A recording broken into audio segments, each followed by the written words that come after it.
The insult that would ignite America's greatest racing revenge campaign echoed through the paddock at Le Mans on June 23, 1959. Enzo Ferrari, surrounded by his European racing establishment cronies, looked at Carroll Shelby with aristocratic contempt and delivered the words that would transform automotive competition forever. What does a Texas chicken farmer know about building real racing cars? Americans understand tractors and hamburgers, not sophisticated automotive engineering. Carroll Shelby had just announced his forced retirement from professional racing due to a heart condition that made high-stress competition potentially fatal. Instead of sympathy for a driver who had conquered Europe's most challenging circuits, he received dismissive contempt from the very people whose races he had won and whose engineering superiority he had consistently challenged. "Stick to your chickens, cowboy," Ferrari continued with the kind of European arrogance that treated American automotive efforts as crude jokes rather than legitimate competition. Building fast cars requires centuries of engineering tradition that you Americans simply don't possess. Racing is not about raw power. It's about sophistication, heritage, and understanding that comes from generations of automotive artistry. But Enzo Ferrari had just made the most catastrophic mistake in racing history. Carroll Shelby wasn't just any Texas chicken farmer. He was a mechanical genius whose racing career had proven American drivers could master European circuits. A brilliant engineer whose understanding of automotive performance exceeded most factory racing teams, and, most dangerously, a proud Texan whose wounded honor would drive him to destroy Ferrari's racing supremacy forever. "You know what, Enzo?" Shelby drawled with the quiet intensity that made smart people nervous. "I may raise chickens, but I'm about to build cars that will make your Ferraris look like broken-down farm equipment. And when I do, the whole world will see who really understands racing." What began as European condescension toward American automotive capabilities would become the most personal racing war in history, creating the legendary Shelby Cobra and proving that Texas engineering could embarrass Italian automotive aristocracy on the world's most prestigious racing circuits. If you love discovering how personal insults created racing legends, please like this video and subscribe to The Car Chronicles. The Chicken Farmer's Racing Credentials, 1953-1959. Carroll Shelby's journey to racing immortality began not in prestigious European racing academies, but on the dirt roads of East Texas, where his mechanical genius and competitive drive transformed him from a rural chicken farmer into America's most successful international racing driver. Born in 1923 to a farming family in Leesburg, Texas, Carroll developed his automotive passion by maintaining the trucks, tractors, and equipment that kept his family's chicken business profitable. His natural ability to diagnose and repair mechanical problems made him legendary among local farmers who brought their broken machinery to the young Shelby for fixes that often worked better than the original designs. After serving as a flight instructor in World War II, Carroll returned to Texas and established a successful chicken farming operation that generated enough income to support his racing ambitions. Unlike wealthy European drivers who inherited their opportunities, Carroll had to earn every dollar that funded his racing career through the unglamorous but profitable business of poultry production. Carroll's racing career was built on chicken farming profits, recalled racing mechanic Phil Remington. While European drivers had family money and factory sponsorships, Carroll was funding his racing through honest work that gave him a practical understanding of mechanical reliability and cost control that fancy European teams lacked. Carroll's racing breakthrough came in 1954, when he began competing in Sports Car Club of America events, driving borrowed and rented equipment. His natural driving talent and mechanical knowledge quickly established him as a formidable competitor who could extract maximum performance from inferior equipment through superior driving technique and engineering insight. The transition to professional European racing came in 1956, when Carroll's American racing success attracted the attention of European team managers looking for talented drivers willing to race for modest compensation. Carroll's combination of speed, reliability, and mechanical knowledge made him valuable to teams that needed drivers who understood both racing strategy and automotive engineering. Carroll's European racing achievements were unprecedented for an American driver. He won the 1959 24 Hours of Le Mans, driving an Aston Martin, proving that American drivers could master the world's most challenging endurance race when given competitive equipment and proper team support. However, Carroll's greatest asset, his fearless driving style that compensated for inferior equipment, became his greatest liability when heart problems made high-stress competition potentially fatal. The same competitive intensity that drove his racing success threatened his life when his cardiovascular system could no longer handle the physical demands of professional racing. The forced retirement from driving in 1959 devastated Carroll personally and professionally, but also freed him to pursue automotive development projects that would prove more influential than any individual racing victory could have achieved. The heart attack that changed everything. 1959. Carroll Shelby's forced retirement from professional racing due to heart problems was devastating on multiple levels. It ended his driving career at its peak, eliminated his primary source of income, and exposed him to the kind of European condescension that treated American racing efforts as amateur entertainment rather than serious competition. The heart condition diagnosis came after Carroll experienced chest pains during practice for the 1959 24 Hours of Le Mans, the race he would ultimately win despite knowing it might be his last professional competition. Doctors warned that continued high-stress racing could trigger a fatal heart attack, forcing Carroll to choose between his passion and his life. Carroll's heart condition was particularly cruel because it struck just as he was proving that American drivers could compete with anyone in the world, observed automotive journalist Denise McCluggage. He had conquered Le Mans, established himself as a legitimate international racing star, and then had to walk away from everything he had worked to achieve. The financial implications of retirement were severe. Professional racing was Carroll's primary income source, and the transition to civilian life required finding new ways to generate revenue while maintaining connections to the automotive world that had defined his adult identity. European racing establishment reaction to Carroll's retirement was revealing and insulting. Rather than recognizing his achievements or expressing sympathy for his health problems, many European racing figures treated his retirement as proof that Americans lacked the sophisticated understanding necessary for sustained success in automotive competition.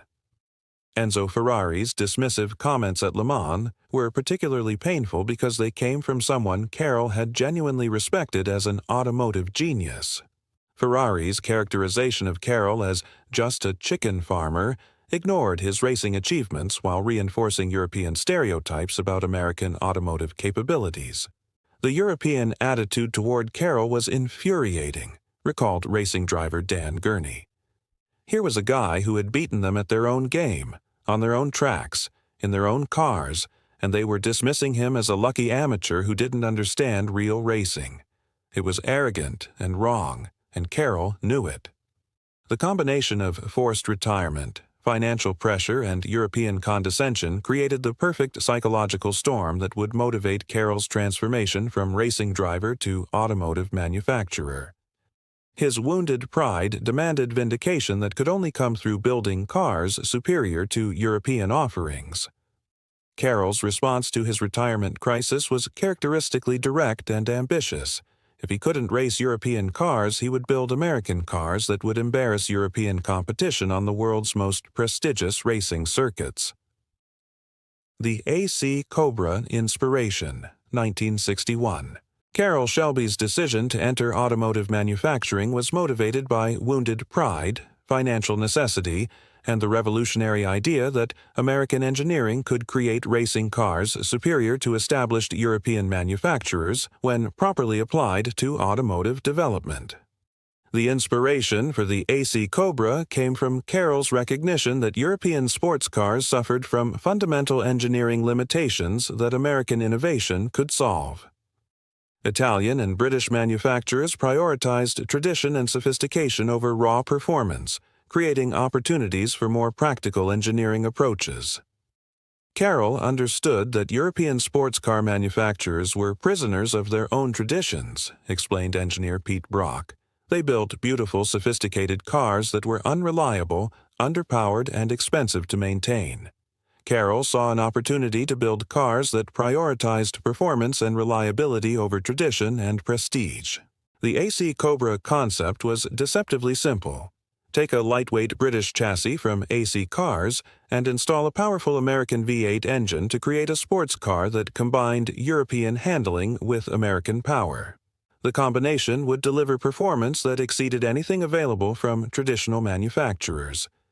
Carroll's approach to the Cobra project was methodical and business-focused rather than emotional or tradition-bound. He analyzed the sports car market, identified performance gaps that existing manufacturers couldn't fill, and developed engineering solutions that prioritized results over prestige or automotive heritage. The partnership with AC Cars of Thames Ditton, England, was crucial to the Cobra's success. AC had developed an excellent lightweight chassis for their Ace sports car, but lacked access to powerful engines that could compete with Italian and German manufacturers. Carroll's proposal to install American V8s into AC chassis created mutual benefits for both companies. Ford Motor Company's involvement provided the high-performance engines that made Cobra performance possible.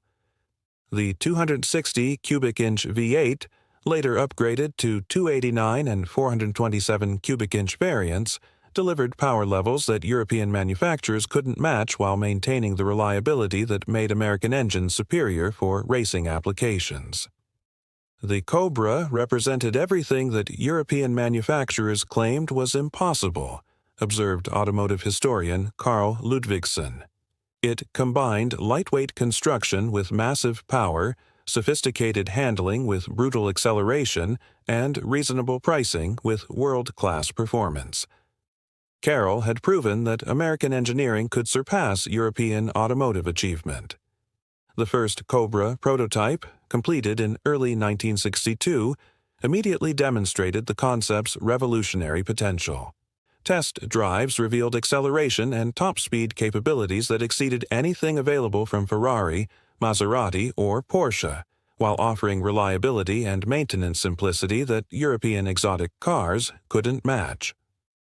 1962, the Cobra strikes. The public debut of the Shelby Cobra in 1962 sent shockwaves through the automotive world that proved a Texas chicken farmer could create racing cars superior to anything produced by centuries-old European manufacturers with unlimited resources and engineering tradition.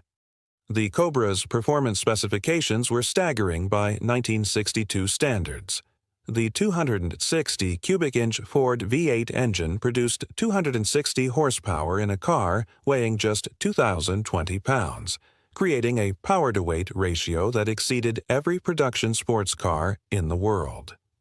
Acceleration from 0 to 60 mph required just 4.2 seconds, while top speed exceeded 150 mph. More impressive than raw performance were the Cobra's handling characteristics, which combined American power with European sophistication to create driving dynamics that surpassed cars costing twice as much. Carroll's engineering approach had solved the traditional conflict between power and handling that had limited sports car development for decades. "The first time I drove a Cobra, I couldn't believe what Carroll had achieved," recalled racing driver Ken Miles. "This car had more power than a Ferrari, better handling than a Porsche, and more reliability than anything coming out of Italy or England. It was like Carroll had reinvented the sports car from scratch." Professional racing validation came quickly as Cobra drivers began defeating established European competition at major racing events throughout 1962. The combination of superior power, excellent handling, and American reliability proved devastating to European teams that had never faced such comprehensive automotive superiority. European racing establishment reaction was predictable and revealing. Rather than acknowledging Cobra performance advantages, European competitors complained about American brute force approaches that supposedly lacked the sophistication and finesse that characterized proper automotive engineering. However, race results don't lie, and Cobra victories accumulated throughout 1962 and 1963 as European manufacturers struggled to develop responses to Carroll's revolutionary engineering approach. Ferrari, Porsche, and Jaguar found themselves consistently outperformed by a car built by a chicken farmer using straightforward engineering principles. Customer response was immediate and enthusiastic. Wealthy sports car enthusiasts who had endured years of European car reliability problems and astronomical maintenance costs discovered that Cobra ownership offered superior performance with American-style dependability and reasonable service requirements. The automotive press was forced to acknowledge that Carroll had achieved something unprecedented, an American sports car that surpassed European competition in every meaningful category while offering better value and lower ownership costs than traditional exotic car alternatives. The racing war escalates. 1963-1964. Carroll Shelby's systematic destruction of European racing dominance continued throughout 1963 and 1964, as improved Cobra variants and professional racing programs proved that American engineering superiority was not accidental, but represented fundamental advantages that European manufacturers couldn't overcome through tradition or incremental improvements. The development of the Cobra 289 in 1963 elevated performance to levels that European competitors found impossible to match. The larger Ford V8 produced 271 horsepower while maintaining the lightweight construction and sophisticated chassis engineering that made the original Cobra revolutionary. Racing success accelerated as professional drivers recognized Cobra advantages over established European competition. Dave McDonald, Bob Bondurant, and other top American drivers achieved consistent victories over Ferrari, Porsche, and Jaguar teams that had dominated international racing for decades. By 1963, it was clear that Carroll had created something special, observed racing journalist Dennis Jenkinson. The Cobra wasn't just faster than European competition, it was more reliable, easier to maintain, and cheaper to operate. European manufacturers were being out-engineered by Texas chicken farmer, and everyone knew it. European manufacturer response was increasingly desperate and ineffective. Ferrari developed special racing variants that prioritized power over reliability, while Porsche invested in aerodynamic improvements that couldn't compensate for fundamental power disadvantages against Cobra competition. The psychological impact on European racing was devastating.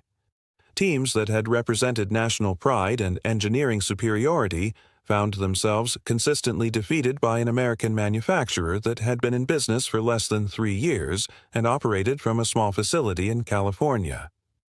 Enzo Ferrari's personal reaction to Cobra's success was particularly revealing. The man who had dismissed Carroll as just a chicken farmer now found his racing team consistently outperformed by cars that proved superior engineering could overcome tradition, heritage, and decades of racing experience. Racing victories also generated enormous publicity for Shelby American that established Carroll as a legitimate automotive manufacturer rather than just a successful racing team operator. Media coverage emphasized the David versus Goliath aspects of the competition while highlighting American engineering capabilities. Customer demand for road-going Cobras increased dramatically as racing success demonstrated the superiority of Carroll's engineering approach. Wealthy enthusiasts wanted access to the same technology that was embarrassing European competition on racing circuits worldwide. The Daytona Coupe masterpiece, 1964.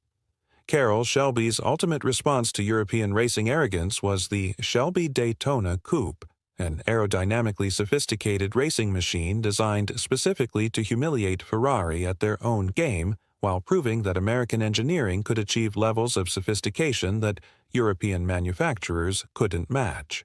The Daytona Coupe project began with Carroll's recognition that beating Ferrari required more than just superior power and handling. It demanded aerodynamic efficiency that could deliver top-speed advantages on the high-speed circuits where Ferrari had traditionally dominated through superior engineering and design sophistication. Pete Brock's aerodynamic design for the Daytona Coupe was revolutionary in its systematic approach to reducing drag while maintaining the mechanical advantages that made Cobra chassis superior to European competition. The result was a car that looked like nothing else in racing while delivering performance that made European competitors seem outdated. The Daytona Coupe represented everything that European manufacturers claimed Americans couldn't achieve, explained Pete Brock. Sophisticated aerodynamics, lightweight construction, advanced materials, and systematic engineering that prioritized performance over tradition or appearance. Carroll had out-Europeaned the Europeans. The car's debut at the 1964 Daytona Continental demonstrated immediate superiority over established competition. The combination of Cobra mechanical advantages with advanced aerodynamics created performance capabilities that European teams couldn't match through incremental improvements to existing designs. Racing validation came quickly as Daytona Coupe drivers achieved victories at major international racing events throughout 1964 and 1965. The car's success at circuits like Le Mans, Spa, and the Nürburgring proved that American engineering could master European racing conditions when properly developed. Most significantly, the Daytona Coupe's 1965 World Championship victory represented the first time an American manufacturer had won the International GT Championship, breaking European dominance in the most prestigious category of international sports car racing. The World Championship was everything Carroll had worked toward, recalled team manager Ken Miles. It proved that a Texas chicken farmer could build cars superior to anything coming out of Italy, Germany, or England.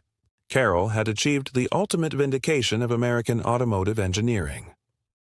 European reaction was stunned silence followed by desperate attempts to develop competitive responses that never materialized. The Daytona Coupe had established American engineering superiority so decisively that European manufacturers couldn't overcome their disadvantages through traditional approaches. Enzo Ferrari's legacy destroyed. 1965. The 1965 racing season marked Carroll Shelby's complete vindication as the Daytona Coupe systematically destroyed Ferrari's racing reputation while proving that the Texas chicken farmer understood automotive engineering better than Italy's most legendary manufacturer. Ferrari's attempts to respond to Daytona Coupe competition were increasingly desperate and unsuccessful. New models, special racing variants, and tactical changes couldn't overcome the fundamental engineering advantages that Carroll had achieved through systematic American development approaches. The psychological impact on Enzo Ferrari was obvious and satisfying. The man who had dismissed Carroll as an ignorant American farmer now watched helplessly as his racing team was consistently humiliated by superior engineering from someone he had considered beneath his notice. Enzo's arrogance had finally met its match, observed automotive journalist Road and Track. Carroll had proven that engineering excellence trumped tradition, heritage, and European condescension. The chicken farmer had built better cars than the master himself. Racing results spoke for themselves. Shelby cars won major international racing events while Ferrari struggled to achieve podium finishes against American competition that had been in existence for less than 5 years. The reversal of racing fortune was complete and devastating. Customer markets reflected racing reality as wealthy sports car buyers increasingly chose Shelby products over Ferrari offerings that could no longer claim performance or engineering superiority. Carroll's cars offered better performance, superior reliability, and reasonable ownership costs compared to Italian alternatives. European automotive press was forced to acknowledge American engineering superiority while struggling to explain how a manufacturer with no racing heritage had achieved dominance over establishments with decades of competition experience and unlimited development resources. The broader cultural implications extended beyond automotive competition to influence American confidence in domestic engineering capabilities and international competitiveness. Carroll had proven that American innovation could achieve whatever level of sophistication the challenge demanded. Modern legacy and recognition. Carroll Shelby's transformation from Texas chicken farmer to automotive legend represents one of the most successful revenge campaigns in business history, demonstrating how personal insults can motivate extraordinary achievements when backed by genuine engineering competence and unlimited determination. From an automotive perspective, Shelby's systematic approach to performance development revolutionized American sports car manufacturing while establishing engineering principles that continue influencing automotive development 60 years after the first Cobra's introduction. The business impact extended far beyond racing success to influence American automotive culture and international perceptions of American engineering capabilities. Shelby proved that innovative approaches could overcome traditional advantages when properly applied to specific competitive challenges. Cultural significance of the chicken farmer's racing revenge transcended automotive enthusiasm to become a symbol of American ingenuity, competitive spirit, and the democratic principle that superior results matter more than aristocratic tradition or inherited privilege.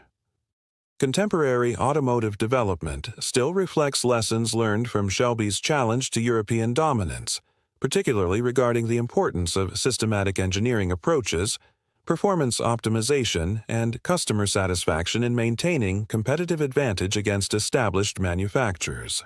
The engineering innovations developed for Cobra and Daytona Coupe racing influenced automotive technology broadly, with Shelby pioneered advances in power-to-weight ratios, aerodynamic efficiency, and chassis development becoming industry standards that benefit automotive development throughout the performance car market. The rivalry demonstrates how personal motivations can drive extraordinary business achievements when combined with genuine technical competence and adequate resources, creating results that exceed what purely rational business analysis might predict or conventional automotive wisdom would consider possible. The story reminds us that the greatest automotive achievements often emerge from wounded pride and competitive determination rather than just technical curiosity, and that personal insults can backfire spectacularly when directed at genuinely competent people with unlimited resources and determination to prove their superiority. If this story moved you, subscribe to the Car Chronicles and hit that like button. Share it with someone who needs to know that the greatest racing legends are often born from personal revenge campaigns fought with engineering excellence, and that aristocratic arrogance can be permanently defeated by superior products created by genuinely superior minds. What's your favorite underdog automotive story? Let us know in the comments about other rivalries where engineering excellence triumphed over tradition and established advantage through competitive pride and American determination.